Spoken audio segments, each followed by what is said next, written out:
ప్రస్తుతం మనం కిరణ్ ఇంటర్నేషనల్ స్కూల్లో అయితే ఉన్నాము. చూస్తూ ఉంటే కనుక ఇది దాదాపుగా పెద్ద స్కూల్ అన్నట్టుగా కూడా తెలుస్తుంది మనకి. దీంట్లో అదే దీంట్లో డాన్స్ టీచర్ ఎవరైతే ఉన్నారో ఒకడు కిరాతకంగా 1వ తరగతి చదువుతున్నటువంటి చిన్న పిల్ల మీద లైంగిక దాడికైతే గురి చేసినటువంటి పరిస్థితి ఇక్కడ ఎదురైంది మనకి ఈరోజు. ఇలాంటి నీచులు, ఎందుకంటే ఈ రోజు వింటూ ఉన్నాము, చిన్న పిల్లలు పెద్దవాళ్ళని తేడా లేకుండా మృగంలాగా మీద పడిపోతూ ఉన్నారు ఈ రోజుల్లో.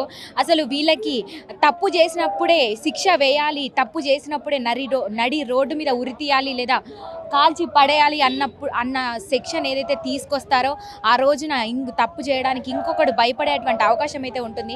మరి రోజు వాళ్ళ తల్లిదండ్రులు ఆ పాపకి జరిగినటువంటి అన్యాయంకి వాళ్ళ తల్లిదండ్రులు అందరూ కూడా ఇక్కడ వాళ్ళకి న్యాయం జరగాలంటూ కోరుతున్నారు. మరి చూస్తుంటే ఇది ఒక పెద్ద స్కూల్లా ఉంది. ఇలాంటి స్కూల్లో ఇలాంటి నీచుల్ని, కిరాతకుల్ని ఎలా అసలు ఇలాంటి వాళ్ళని పెట్టుకొని స్కూల్ నడిపిస్తున్నారా అని ఈరోజు ఇలాంటి తల్లిదండ్రులు ఆవేదనకైతే గురవుతున్నారు. మరి ఈరోజు మహిళా సంఘాల అధ్యక్షులు, ఇక్కడ బీజేపీ రాష్ట్ర అధ్యక్షులు ఉన్నారు. ఒకసారి వారితో మాట్లాడి వాళ్ళకి ఏ విధంగా న్యాయం చేయబోతున్నారో తెలుసుకునే ప్రయత్నం చేద్దాం. మేడం నమస్తే. నమస్తే.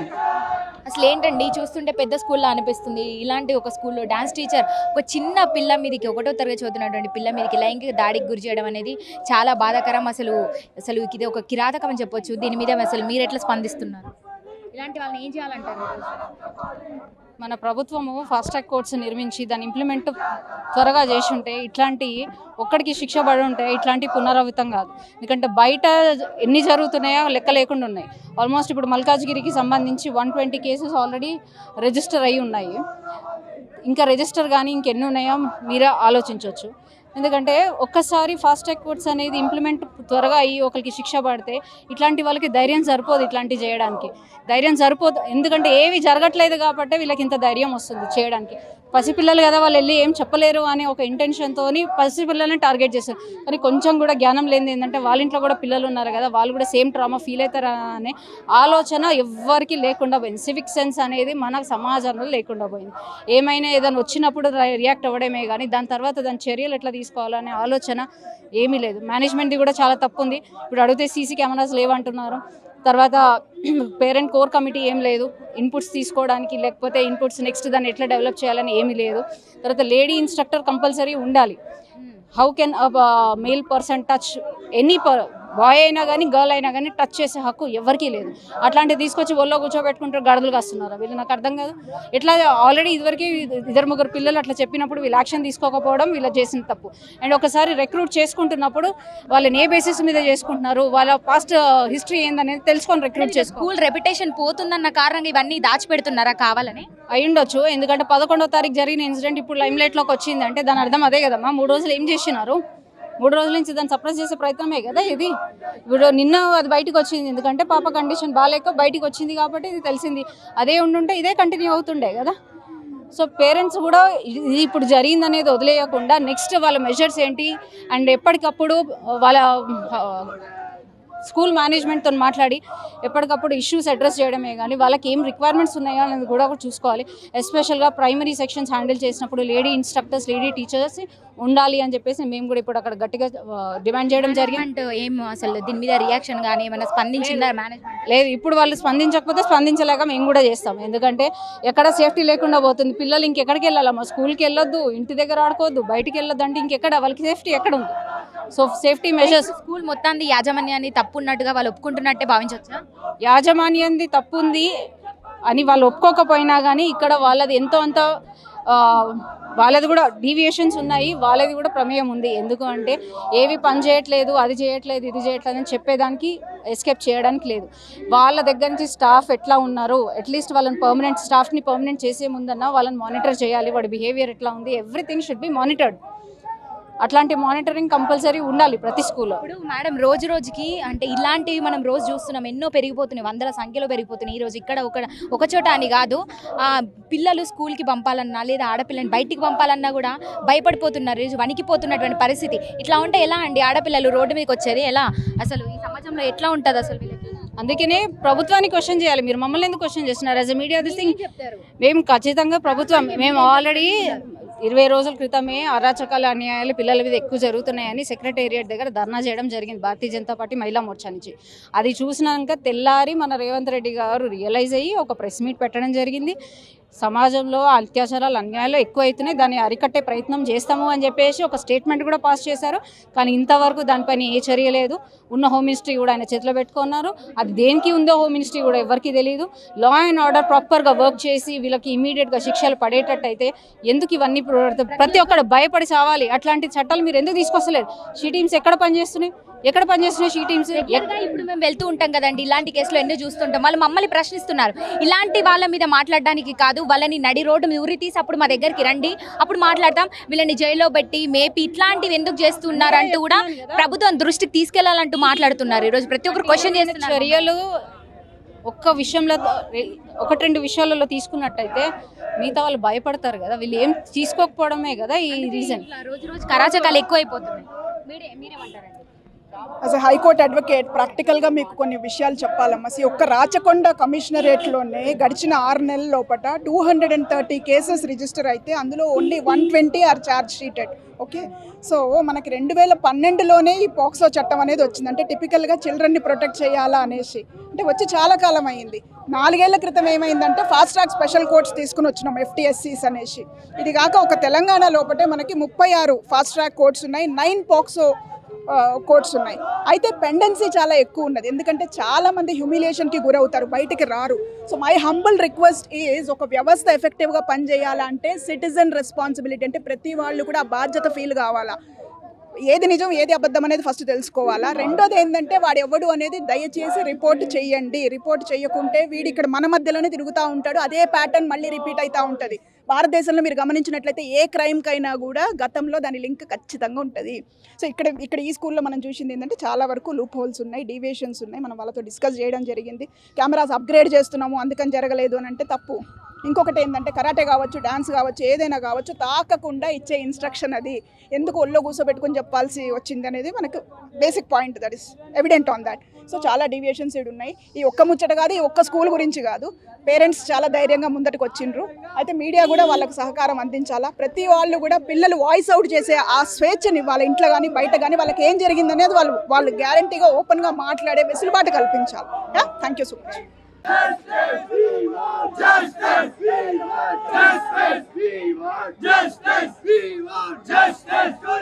సార్ నమస్తే అండి. ఇక్కడ ఈరోజు కిరణ్ ఏదైతే ఇంటర్నేషనల్ కిరణ్ స్కూల్ ఉందో, ఇక్కడ చూస్తుంటే ఇంత పెద్ద స్కూల్లో యాజమాన్యం పట్టించుకోకుండా, అంటే ఒక చిన్న పసిపాప మీద లైంగిక దాడికి అనేది ఈరోజు గురి చేసినటువంటి పరిస్థితి. డ్యాన్స్ టీచర్, ఇలాంటి కిరాతకుల్ని ఏం చేయాలంటారు? అసలు ముఖ్యంగా ఈ స్కూలు యాజమాన్యం ఎట్లా రెస్పాండ్ అవుతుంది? దీని మీద మీరు ఏం చెప్పదలుచుకున్నారు? ఆ పాప తల్లిదండ్రులకి ఎట్లా న్యాయం చేయబోతున్నారు? కిరణ్ ఇంటర్నేషనల్ స్కూల్లో లక్షల కొద్ది ఫీజులు వసూలు చేస్తున్నా తప్ప విద్యార్థులకు ఎటువంటి రక్షణ కనిపించే పరిస్థితి ఈ కిరణ్ ఇంటర్నేషనల్ స్కూల్ చూస్తూ ఉన్నాం. ఈ కిరణ్ ఇంటర్నేషనల్ స్కూల్లో డ్యాన్స్ మాస్టర్ అనే వ్యక్తి 1వ తరగతి విద్యార్థిపై లైంగిక దాడులు చేస్తూ ఉంటే అక్కడ ఉన్నటువంటి ప్రిన్సిపల్ ఏం చేస్తారో చెప్పి మేము అడుగుతూ ఉన్నాం. అక్కడ ఉన్నటువంటి యాజమాన్యం ఏం చేస్తారో మేము అడుగుతూ ఉన్నాం. లక్షల కొద్ది ఫీజులు వసూలు చేస్తున్న సోయి ఉంది తప్ప విద్యార్థులకు రక్షణ కల్పించే పరిస్థితి ఈ కిరణ్ ఇంటర్నేషనల్ స్కూల్ చూస్తూ ఉన్నాం. ఎన్నో చట్టాలు వస్తున్నా కానీ ఇక్కడ ఈ కామాంధులు ఎటువంటి చట్టాలను కూడా పట్టించుకోని పరిస్థితి ఈ కిరణ్ ఇంటర్నేషనల్ స్కూల్ చూస్తూ ఉన్నాం. సంఘటన జరిగి 3 రోజులు అవుతున్నా కూడా విద్యాశాఖ అధికారులు ఎందుకు స్పందించాలని మేము అడుగుతా ఉన్నాం. వీళ్ళు ఇచ్చే లంచాలకు తొత్తులుగా మారి ఇప్పటి వరకు ఎందుకు స్పందించాలని చెప్పేసి మేము ఏఐఎస్ఎఫ్గా అడుగుతా ఉన్నాం. ఇప్పటికైనా సరే ఇక్కడ ఈ పాఠశాలలో ఉన్నటువంటి ప్రిన్సిపల్ పై, చైర్మన్ పై, లైంగిక దాడులు చేసినటువంటి వారిపై వెంటనే క్రిమినల్ కేసు చేసి జైలుకి పంపించాలని చెప్పి మేము ఏఐఎస్ఎఫ్గా డిమాండ్ చేస్తా ఉన్నాం. అదేవిధంగా ఈ కిరణ్ ఇంటర్నేషనల్ గుర్తింపులు వెంటనే రద్దు చేయాలని చెప్పి మేము ఏఐఎస్ఎఫ్గా డిమాండ్ చేస్తా ఉన్నాం. లేని పక్షంలో విద్యార్థి సంఘాల ఆధ్వర్యంలో విద్యార్థి తల్లిదండ్రులు కలుపుకొని పెద్ద ఎత్తున పోరాటాలు కూడా సిద్ధమవుతామని చెప్పి హెచ్చరిస్తా ఉన్నాను. ఒక మహిళగా మీరేం చెప్పదలుచుకున్నారు? ఒక చిన్న పాప అండి, ఒకటో తరగతి పాప, అలాంటి పాపకి డాన్స్ పేరిట మీద కూర్చోబెట్టుకోవడం, తాకడాలు, ఇట్లాంటి లైంగిక దాడికి గురి చేయడం అనేది ఎట్లా చూడొచ్చు? రోజు రోజుకి పెరిగిపోతున్నాయి. బయట చేయడం ఒక ఎత్తు అయితే, ఇలాంటి పెద్ద ఇంటర్నేషనల్ స్కూల్లో చేయడం అనేది ఇంకో కొత్త ఎత్తండి. మీరేం చెప్తారు? ఇంటర్నేషనల్ స్కూల్లోనే ఇలా జరుగుతున్నాయి అంటే మామూలు స్కూళ్ళల్లో కూడా ఇలానే జరుగుతున్నాయి కాబట్టి వెంటనే యజమాని అరెస్ట్ చేయాల్సిందిగా కోరుతూ ఉన్నాం. అంటే అరెస్ట్ చేసి లోపల పెట్టేస్తే అయిపోద్దా అండి? బయట ప్రతి ఒక్కరు ఎట్లా ప్రశ్నిస్తున్నారంటే, ఇలాంటి తప్పు చేసిన వెంటనే ఇలాంటి నా కొడుకుల్ని చంపడం, ఉరిదీయడము చేస్తే ఇంకొకటి ఇలాంటి తప్పు చేయడానికి భయపడతాడు. ఒకరిని ఉరిదీస్తేనే ఇంకో అమ్మాయికి ఇలా జరగదని చెప్తూ నాకు చిన్నదానికి చెప్తున్నాను. సరే ఈరోజు వాళ్ళ పేరెంట్స్ని అంటే గేట్ లోపల ఉంచారు. ఎందుకు ఏదైనా ఏదైనా అంటే వాళ్ళకి సర్ది చెప్పేటువంటి ప్రయత్నం చేస్తుందా ఈ స్కూల్ యాజమాన్యం? స్కూల్ యాజమాన్యం చెప్పేది అదే కదా మేడం. ఈరోజు ఘటన జరిగింది, నిందితుని అరెస్ట్ చేసిరు, దాని సంబంధించి అరెస్ట్ రిమైండ్ చేసి చేతులు దులుపుకుంటారు. మరి భవిష్యత్తులో జరగబో అని చెప్పేసి ఎట్లా నువ్వు గ్యారంటీ ఇవ్వగలుగుతావు? అంటే ఈరోజు పేరెంట్స్లో ఉన్నటువంటి ప్రధానమైన ప్రశ్న ఏంటంటే, భవిష్యత్తులో జరగడానికి ఎవరు బాధ్యత వహిస్తారు? ఇప్పుడు వాళ్ళ పిల్లల్ని స్కూల్కి ఎలా పంపిస్తారు? అసలు దీంట్లో ఉంచాలా వద్దా అన్నది ఒక పెద్ద క్వశ్చన్ మార్క్. స్కూల్ అనే కాదు, వేరే స్కూళ్ళలో కూడా పంపించాలన్నా ఇట్లాంటి దానికి భయానికి గురవుతున్నారు. ఎందుకంటే పసి పిల్లలను కూడా చూడకుండా నిన్న మొన్న చూసుకుంటే ఒక 6 నెలల పాపను, ఈరోజు ఒక 1వ తరగతి పాపని బయటనే సేఫ్ అండ్ సెక్యూరిటీ లేదంటే, ఇలాంటి ప్రైవేట్ కార్పొరేట్ స్కూళ్ళలో కూడా ఇట్లా లేకపోతే ఏంటంటారు? ఇప్పుడు ప్రధానంగా మేడం రాష్ట్ర వ్యాప్తంగా ఉన్నటువంటి ప్రైవేట్ కార్పొరేట్ విద్యా సంస్థలు వాళ్ళు ఏం కావాలి? వాళ్ళు చేస్తుంది విద్యా వ్యాపారం. వాళ్ళు కావాల్సిన విద్యాలయ నుంచి వచ్చే డబ్బులు కావాలి తప్ప విద్యాలయ రక్షణ కోసం కానీ విద్యాలయ బాగోగుల కోసం ఏనాడు పట్టించుకోదు. అంటే ఈరోజు వాళ్ళు కొడుతున్నటువంటి వాళ్ళ ఫీజు సమయానికి ఫీజులు కట్టాలని చెప్పేసి విద్యార్థి తల్లిదండ్రులకు ఫోన్లు చేసి మెసేజ్ చేసి ఇబ్బంది పెట్టి ఫీజులు వసూలు చేస్తారు. మరి ఘటన జరిగినప్పుడు విద్యార్థి తల్లిదండ్రులు ఎందుకు మీరు సమాచారం ఇవ్వలేకపోతున్నారు? ఎందుకు సమాచారాన్ని పక్కదారి పట్టిస్తున్నారు? ఈరోజు ఘటన జరిగిన వాస్తవం అంటే, ఈరోజు ఈ యొక్క కిరణ్ ఇంటర్ స్కూల్లో జరిగిన ఘటన శుక్రవారం జరిగితే ఈరోజు సోమవారానికి ఈ విషయం బయటకు వెళ్ళికి వచ్చింది. అంటే ఇంత ఆలస్యంగా ఎందుకు వెళ్ళి వస్తుంది అంటే, ఏ విషయమైనా కార్పొరేట్ విద్యార్థులు ఏం చేస్తారంటే, ఏ విషయమైనా మేము దాన్ని మేనేజ్ చేసుకుంటాము, మేము అబ్బాయి పెట్టుకుంటాము, దాన్ని మేము ఎక్కడికి బయట రాకుండా మేము దానికి ముందస్తు చర్యలు తీసుకోవడం చెప్పి అది ఒక బలమైనటువంటి ధైర్యం ఉన్నది. అంటే ఈ ధైర్యం ఎవరు కల్పిస్తున్నారు? ప్రధానంగా ఈ రాష్ట్ర ప్రభుత్వాలు, అదేవిధంగా సంబంధిత విద్యాశాఖ అధికారులు. ఇంతవరకు ఘటన జరిగి దాదాపు 3 రోజులు కావస్తున్నా కూడా ఇప్పటివరకు సంబంధిత విద్యాశాఖ అధికారులు స్కూల్ విజిట్ చేయలేదు. అంటే స్కూల్ సైట్ నోటీస్ ఇవ్వలేదు. అంటే దీంట్లో మీరు ఒకసారి తెలిసిపోతుంది వాళ్ళ ఆంతర్యం ఏమిటో. అంటే ఈరోజు ప్రైవేట్ కార్పొరేట్ విద్యా సంస్థలకు విద్యాశాఖ అధికారులు వాళ్ళకు అండగా ఉండి వారు చేసేటటువంటి ఆగడాలకు అరచకాల వల్ల అండగా మద్దతు తెలుపుతున్న పరిస్థితి. కాబట్టి ఇప్పటికైనా ఈ రాష్ట్రంలో ఉన్నటువంటి రాష్ట్ర ముఖ్యమంత్రి రేవంత్ రెడ్డి వెంటనే స్పందించాల్సిన అవసరం ఉంది. రాష్ట్ర వ్యాప్తంగా జరుగుతుంది కేవలం ఒక స్కూల్కి పరిమితం కాదు, రాష్ట్ర వ్యాప్తంగా ఉన్నటువంటి స్కూల్స్లో కానీ కాలేజ్లో కానీ మహిళలు పనిచేస్తున్న కంపెనీలో జరుగుతుంది. కాబట్టి జరిగినప్పుడే మన ఘటన జరిగినప్పుడే తూతుమంత చర్యలు తీసుకోవడం కాదు, ఖచ్చితంగా ఘటన జరగకముందు అంటే జరగకుండా ఏం చేయాలనేది ఆలోచన చేయాలి. ఖచ్చితంగా ఏదైనా ఒక దీనికి సంబంధించి ఒక ప్రత్యేకమైన కంపెనీ ఏర్పాటు చేయాల్సిన అవసరం ఉన్నది. ఏదైతే టీంని ఏర్పాటు చేసో దాంతోపాటు ఒక స్కూళ్ళలో సంబంధించిన ఒక ప్రత్యేకంగా మహిళలకు విద్యార్థుల రక్షణ కోసం ఒక కంపెనీ ఏర్పాటు చేసి వాళ్ళకి న్యాయం జరిగే విధంగా రాష్ట్ర ప్రభుత్వం చొరవ తీసుకోవాలి. ఏదేమైనా ఇప్పుడు కిరణ్ స్కూల్లో ఒక స్కూల్ గుర్తింపు రద్దు చేసి ఒక యాజమాన్యం కేసులు నమోదు వాళ్ళు అరెస్ట్ చేయాలని చెప్పేసి మేము ప్రధానంగా డిమాండ్ చేస్తూ ఉన్నాం. ఎందుకంటే కేవలం ఏంటంటే విద్యార్థి తల్లిదండ్రులు ఎందుకంటే వాళ్ళు చదువుతారు కాబట్టి వాళ్ళకి ఒక భరోసా కావాలని చెప్పేసి వాళ్ళు అడుగుతారు. కానీ మీరు కేవలం మీద తూతు మంత్రంగా భరోసా ఇచ్చి చేతులు దుప్పుకు కాదు కదా. దీనికి అంతిమంగా ఒక సమస్య పరిష్కారం మీద చర్యలు తీసుకోవాలని చెప్పేసి మేము ప్రధానంగా డిమాండ్ చేస్తూ ఉన్నాం. స్కూల్ అనే కాదు, ఇప్పుడు ఇలాంటివి చూసినటువంటి జనాలకు ఎట్లా ఉంటుందంటే, తల్లిదండ్రులకి ముఖ్యంగా పిల్లల్ని స్కూల్కి పంపాలంటే ఈ స్కూల్ అనే కాదు బయట కూడా ఎలా పంపాలి, ఇలాంటి మృగాలు ఇంకా ఎక్కడ తయారవ్వరా ఉండరా అనే ఒక సందేహం ఖచ్చితంగా ఉంది. ఎందుకంటే ఇట్లా తప్పు చేసిన వాళ్ళని వెంటనే నడి రోడ్డు మీద కాల్చే చట్టాలు లేదా ఉరిదీసేటువంటి చట్టాలు ఇంకొకరికి భయం పుట్టించేలా ఇలా చట్టాలు ఎందుకు ఈ ప్రభుత్వం తీసుకురాకుండా ఇట్లా అంటే తప్పు చేసిన వాళ్ళని జైల్లో పెట్టడము లేదా పలుకుబడి డబ్బు చూసుకొని కొందరు అండదండలతో బయటికి రావడం ఇట్లాంటి చాలా చూస్తున్నాం మనము. అంటే దీని ప్రజలకు రక్షణ లేకుండా పోయింది, ముఖ్యంగా ఆడపిల్లలకి. ఇక్కడ ఉన్న చట్టాలు వేరే దేశాలు తీసుకొని అక్కడ చట్టాలు అక్కడ ఇంప్లిమెంట్ చేసుకొని దేశాలు బాగుపడినటువంటి దేశాలు ఉన్నాయి.